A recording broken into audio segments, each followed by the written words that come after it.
Welcome to my channel. और अपने आज की वीडियो में हम डिस्कस करेंगे रिवीजन में उन टॉपिक्स को जो आपने बोला है, जैसे डेफिनेशंस के बारे में, स्पोर्ट्स और गेम से रिलेटेड उन करंट चीजों के बारे में जिन पे बेस्ड क्वेश्चंस आते हैं, एंड स्पोर्ट्स के मेजरमेंट के बारे में। ये तीन बेसिक चीजें हैं जिन पे बेस्ड क्वेश्चन जो हैं वो आते हैं। And this what you had से। तो सबसे पहले हम बात करेंगे डेफिनेशंस के बारे में। आपके पास सिर्फ एक दिन बचा है एग्जाम के लिए, यानी कल आपका एग्जाम है। सो आज आपको जो भी चीजें पढ़नी है वो ऐसी नहीं पढ़नी है जिससे आप बहुत ज्यादा कंफ्यूज हो जाएं। फिर बात करें यहाँ पे डेफिनेशन की, तो हमारी जो पहली डेफिनेशन है वो है डेल्बर्ट और ट्यूफर की। उन्होंने बोला है physical education is the sum of those experience which come to individual through movement. तो यहाँ पर जिससे आप याद रख सकते हैं सम ऑफ दोज एक्सपीरियंसेस जो है वो है डेल्बर्ट और ट्यूफर का। फिर है यहाँ पे physical education is the phase of whose field of education that deals with big muscle activity and their related response. तो कई लोग जो है जेबी नेश वाली जो डेफिनेशन है उसको बिग मसल एक्टिविटी से याद रखते हैं। बाकी यहाँ पर जो है phase of whole field of education जो है ऐसे भी आप याद रख सकते हैं। जो फेज वर्ड है वो सिर्फ जेबी नेश की डेफिनेशन में ही है। फिर है यहाँ पर physical education is the education through human movement. तो एजुकेशन थ्रू ह्यूमन मूवमेंट जो है वो हेरोल्ड एम बैरो की है, ये इसका कीवर्ड है और ये जो है किसी और डेफिनेशन का पार्ट नहीं है। सो आपको इस तरह से याद रह सकती है। यहाँ पर एजुकेशन थ्रू ह्यूमन मूवमेंट जो है वो है हेरोल्ड एम बैरो की। ये पूरी डेफिनेशन नहीं लिखी है, मैंने जो है चीजों को स्किप कर दिया है क्योंकि पूरी डेफिनेशन को लिखना थोड़ा सा मुश्किल होता। Then the last is the greatest thought in physical education is not the education of physical nature but the relation of physical training to complete education. तो यहाँ पर याद रखने के लिए आप जो थॉट वर्ड है, थॉट को थॉमस से एड करके आप याद कर सकते हैं। तो यहाँ पर जो ये 4-5 डेफिनेशन है, अगर आप 4 से 5 डेफिनेशन याद करते हैं और एग्जाम में इसके अलावा कोई डेफिनेशन आ जाती है तो उसके लिए आप ये कर सकते हैं कि अगर उसमें से कोई ये राइटर है तो आप ये तो समझ जाएंगे कि इन पर्टिकुलर राइटर की डेफिनेशन नहीं है। सो एक गेस करने का तरीका ये भी होता है कि जो ऑड है उनको पहले निकाल दीजिए। तो इस तरह भी आप पता लगा सकते हैं जो डेफिनेशंस आपको याद नहीं है। सो ये भी आपको थोड़ा सा हेल्प करेगा। फिर उसके बाद हम बात करें यहाँ पे फिलॉसफीज के बारे में। तो फिलॉसफीज से बेस्ड जो क्वेश्चन आते हैं कि वो ये फिलॉसफी किसके द्वारा दी गई है। सो जो आइडियलिज्म है वो प्लेटो ने दी है, जो रियलिज्म है वो अरस्तु की है, जो नेचुरलिज्म है यानी जो प्रकृतिवाद है वो रूसो की है, और जो प्रैग्मेटिज्म है यानी प्रयोगवाद जो है वो है जॉन डेवी की। सो ये 4 इंपॉर्टेंट है जो क्वेश्चंस कई बार पूछे गए हैं।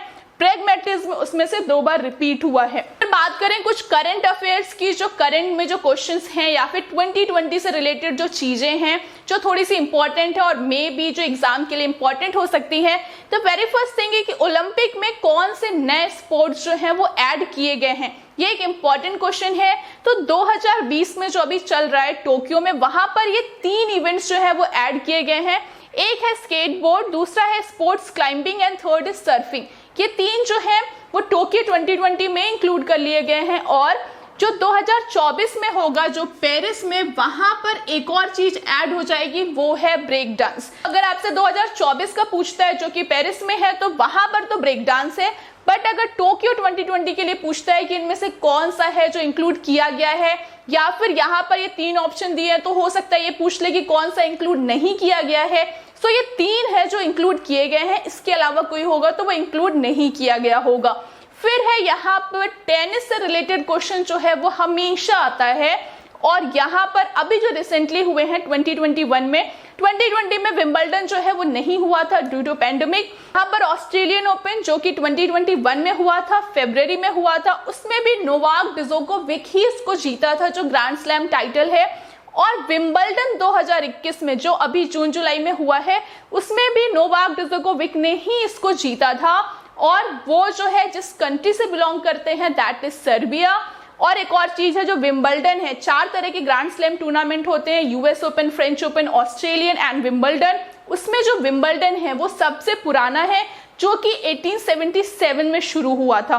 सो यहाँ पर इस तरह से भी क्वेश्चन आते हैं कि इन चारों में सबसे पुराना कौन है। तो सबसे पुराना जो है वो विंबलडन है जो कि 1877 में शुरू हुआ था। उसके बाद है फिर यहाँ पे जो कमलप्रीत कौर है जो ओलंपिक के लिए भी सिलेक्ट हुई, वो किस गेम से बिलोंग करती है।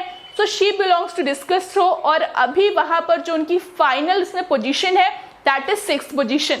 फिर है number of national award presented by president, यानी जो हमारे नेशनल स्पोर्ट्स डे पे जो नेशनल अवार्ड्स दिए जाते हैं वहां पर कितने अवार्ड्स मिलते हैं। नेशनल स्पोर्ट्स अवार्ड्स में 6 अवार्ड्स आते हैं, हम ऑलरेडी डिस्कस कर चुके हैं। और अगर क्वेश्चन ये आता है कि सबसे पहला नेशनल अवार्ड या फिर कब इसकी शुरुआत हुई, तो वो 1956-57 में है, क्योंकि जो माका ट्रॉफी है वो सबसे ही पुराना अवार्ड है, सबसे पुरानी वही है, और वो 1956-57 में स्टार्ट हुई थी। इसलिए क्वेश्चन किसी भी तरह से पूछा जाए उसका आंसर जो है वो 1956-57 होगा। चाहे ये पूछा जाए कि माका ट्रॉफी कब शुरू हुई थी, या फिर सबसे पहली बार राष्ट्रपति ने अवार्ड कब दिया था, या फिर नेशनल अवार्ड जो देने की शुरुआत कब हुई थी, तीनों का ऑप्शन जो है कुछ भी हो, बट आंसर होगा 1956-57।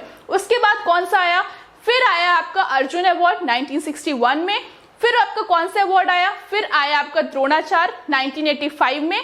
फिर राजीव गांधी खेल रत्न, जिसे कल उसका नाम बदलकर मेजर ध्यानचंद अवार्ड रख दिया गया है, वो 1991-92 में शुरू हुआ। जबकि जो लाइफ टाइम अचीवमेंट अवार्ड है वो 2002 में शुरू हुआ था। सो इनके ईयर्स और इनकी जो राशि है, क्योंकि वो 2020 में चेंज है, सो इसलिए वो एज अ करंट अफेयर आप उसे पढ़ सकते हैं, और उस पर बेस्ड क्वेश्चन जो है वो एग्जाम के लिए इंपॉर्टेंट है। जो आपके अवार्ड्स हैं, अर्जुन अवार्ड है, माका ट्रॉफी है और द्रोणाचार्य अर्जुन, तीनों में ही 15 लाख मिलते हैं। जबकि जो आपका खेल रत्न है वहां पे 25 लाख मिलते हैं, और जो आपका लाइफ टाइम अचीवमेंट अवार्ड है वहां पे 10 लाख के कैश प्राइज मिलता है। फिर है यहाँ पर in which Olympic IOC made provision for flag bearers from both genders, यानी आईओसी, कल के सेगमेंट में मैंने बोला था कि आईओसी के जो प्रेसिडेंट है वो थे डॉक्टर पियरे डे कुबर्टिन, पहले प्रेसिडेंट, वो एक्चुअली में सही नहीं है। उनके जो पहले प्रेसिडेंट थे जब आईओसी का गठन हुआ था, ही वाज डेमेट्रोस विकिलेस, तो ये करेक्शन है एक। और आईओसी ने एक प्रोविजन बनाया है जो कि टोक्यो 2020 से ही लागू हुआ है, ये कि जो भी फ्लैग बियरर्स होंगे, यानी जो ध्वज वाहक हैं, वो दोनों ही जेंडर के होंगे, मेल और फीमेल दोनों होंगे। इसलिए अगर अभी आपने देखा होगा टोक्यो 2020 में इंडिया के फ्लैग बियरर्स जो थे वो 2 थे, एक तो मनप्रीत सिंह जो कि हॉकी टीम इंडिया के कैप्टन है, और दूसरा MC Mary Kom, she is a boxer. और कल जो क्लोजिंग सेरेमनी होगी यानी 8 अगस्त को, उसमें जो फ्लैग बियरर है वो होंगे बजरंग पूनिया। फिर उसके बाद है कि ICC male cricketer of the decade, तो वो है विराट कोहली, उन्हें ये अवार्ड दिया गया है ICC cricketer of the decade. उसके बाद बात करें कुछ और क्वेश्चंस की, why athlete is align toward his left while running on the track, यानी जब भी कोई एथलीट जो है वो ट्रैक पे दौड़ता है कर्व पे, तो वो हल्का सा अपना लेफ्ट की तरफ झुका रहता है। ऐसा क्यों होता है, लेफ्ट की तरफ क्यों होता है? एक और चीज है, जो भी एथलीट दौड़ता है वो हमेशा एंटी क्लॉकवाइज दौड़ता है, और वहां पर ट्रैक में फिनिश पॉइंट जो है वो सेम रहता है, स्टार्टिंग पॉइंट जो है वो बदल सकता है। वो हमेशा लेफ्ट को अलाइंड इसलिए होता है क्योंकि जब वो कर्व में दौड़ता है तो उसकी बॉडी पे 2 तरह के फोर्सेस काम करते हैं, एक है सेंट्रीपिटल और एक है सेंट्रीफ्यूगल। तो उसकी बॉडी में जो इस तरह से कर्व है या फिर वो अपने लेफ्ट साइड को अलाइन होता है, that is due to centripetal force. और सेंट्रीपिटल फोर्स वो फोर्स होती है जो काम करती है टुवर्ड्स द सेंटर, और सेंट्रीफ्यूगल फोर्स जो है वो अवे फ्रॉम द सेंटर काम करती है। फिर उसके बाद एक और क्वेश्चन है, फॉल्स स्टार्ट का एक क्वेश्चन एग्जाम में आया था।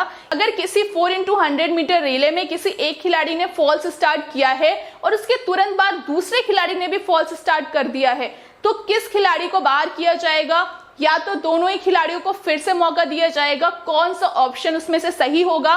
सो यहाँ पर जो फॉल्स स्टार्ट है उसके लिए रूल ये है, किसी भी स्प्रिंट के लिए एक बार अगर कोई खिलाड़ी फॉल्स स्टार्ट करता है तो उसे सबको दोबारा मौका दिया जाएगा। बट अगर दोबारा फॉल्स स्टार्ट होता है, चाहे वो खिलाड़ी दोबारा करे या फिर उसमें से किसी ने भी खिलाड़ी ने किया हो, तो वो जो दूसरा खिलाड़ी है जिसने दूसरा फॉल्स स्टार्ट किया है वो टीम बाहर हो जाती है। अगर रिले की बात करें या फिर अगर नॉर्मल 100 मीटर या 200 400 मीटर की बात करें तो वो पर्टिकुलर जो प्लेयर है वो बाहर कर दिया जाएगा। सो फॉल्स स्टार्ट का रूल यही है कि जो पहली गलती है उसके लिए तो माफी है, उसके लिए किसी को बाहर नहीं किया जाएगा, लेकिन सेकेंड मिस्टेक जिसने भी की, चाहे वो सेम पर्सन हो चाहे उसने फर्स्ट टाइम की हो, उसको बाहर कर दिया जाएगा। फिर यहाँ पर कुछ गेम और उनके नंबर ऑफ प्लेयर्स, उनके ग्राउंड का मेजरमेंट और उनका ओलंपिक में डेब्यू। सबसे पहले बात करें फुटबॉल की, तो फुटबॉल में 11 खिलाड़ी खेलते हैं, 5 सब्स्टिट्यूट होते हैं, तो टोटल 16 खिलाड़ी होते हैं।